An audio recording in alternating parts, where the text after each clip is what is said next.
One of the most popular conversations in the travel industry right now is adding in automations. Now, before we go on, I want to be abundantly clear. I am all for automating the right parts of your sales process. I'm Glenda, and I am a sales trainer and business coach for the travel industry. But if you notice, the first thing I said was sales trainer. And that's part of what sets me apart, aside from the fact that I've already sold tens of millions of dollars of travel sales. But it's the fact that I understand the sales process. So hear me out. I get to have conversations with travel advisors every single day. It's my favorite part of what I do. And we were having a conversation just tonight about whether or not you should have intake forms as part of your sales process. Now, I've had this conversation a multitude of times. I will say there is one exception, but most of the people I talk to don't fall into this exception. And in fact, it's doing exactly what that exception creates. And that intake form is to slow down and prevent as many leads as possible from coming in to your sales process. See, here's the thing. A lot of intake forms or a lot of inquiry forms, first off, are asking way too much information.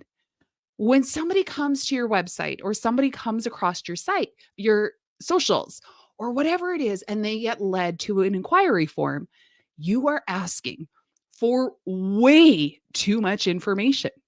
I'm sorry, we're still flirting. We haven't even got out on a date yet. You do not get to ask me for my passport information. You don't get to ask me for my date of birth or all these other sorts of things.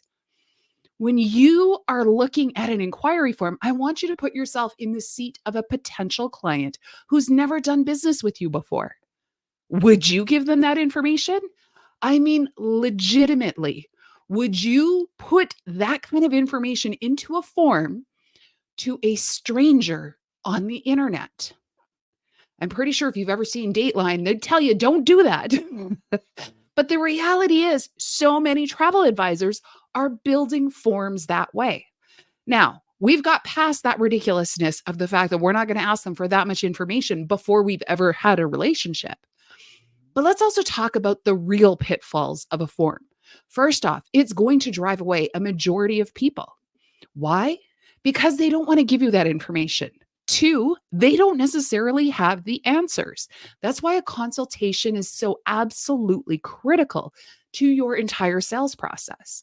See, if people knew what it was that they wanted to look for, I hate to break it to you, AI could take care of it. You are the one thing AI can never, ever fully replicate. It's called being human. It's called being able to hear the pauses when they go to say something, when they go, never mind. No, no, that gold is in that moment where they went to say something and they stopped. Don't ever underestimate the power of what's in that brief moment. Forms also do an incredible job of creating an incredible level of bias. I'm serious. You know, if you have a client that reaches out to you and they want to go to an overwater bungalow in Tahiti and it says, "What's your budget?" and they put $2,000, I guarantee you, you're not calling them. You're not responding to them. You are going to be like, you are going to put their information inside of a private Facebook group and say, "Can you believe what I got?" Well, what happens if they missed a zero and that 2,000 was actually 20,000? Worse yet, what if they didn't know that the decimal point would show up and it was actually two zeros that were supposed to be at the end of that? How would that change the game? We're no longer talking about a $2,000 budget. We're talking about a $200,000 budget. Actually, that's never going to happen because people who spend 200,000, they're not filling out random forms on the internet. Just saying. But in addition to the bias that it creates, it also asks questions that on so many levels are completely irrelevant. See, a budget has no meaning unless and until you have the context of what's going on. And your clients don't have a context for what's going on until they know what's possible. See, I don't want to pay any more than I have to, but I'm willing to pay for what I want. How do I know what number to put on there?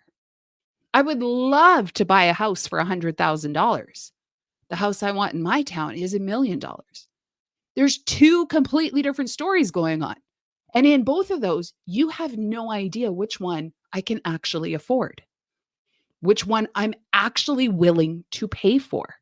See, when we go by forms, it takes away the human element. It takes away the conversation because conversion happens in conversations. Your sales conversion is going to take place in the conversations that you're having with your clients. I would love to share with you my sales conversion calculator. It's a simple Google sheet that we've built so that you can begin to track your leads so you know where they're coming in from. You know where to double down, where to speed up the process, and to see where people are falling through the cracks. All you've got to do is drop me a line below or send me a DM. I'll be happy to share it with you. Best part, I'm not even going to ask for your email. Just simply drop me a comment below. And if you got those forms on your website, get rid of them. Have a conversation with your people instead.